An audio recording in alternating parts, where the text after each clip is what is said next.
In this lecture, guys, you are going to learn how to relink footage when the footage goes missing. Remember that After Effects will only keep a link from your project or from the asset in your project to your storage device. If you change things on your storage device or you remove it completely, of course the link is broken and After Effects cannot find your videos and your images and so on. So how to restore this? I will show you an example here. Let's come to File and let's go to Open Recent, and we take the file we used last lecture. I will click on it. Now, an error message has appeared. After Effects warning.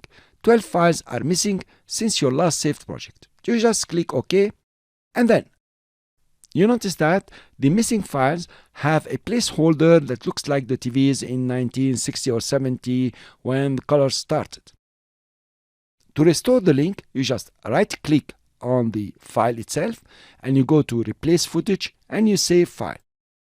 Now, since After Effects doesn't know where to start, it's gonna start on Windows, this PC Documents. Fine. You have to navigate to find this file. In my case, it's on OneDrive and it's in Assets and Project. Here we are.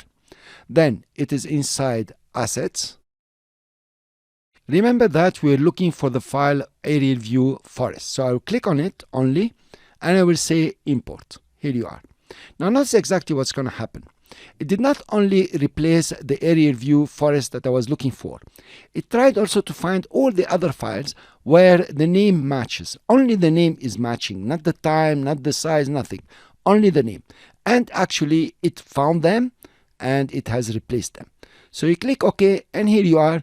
You're on. If you like to open the composition, for example, you notice that all the videos are here and it has found them and re-established the link.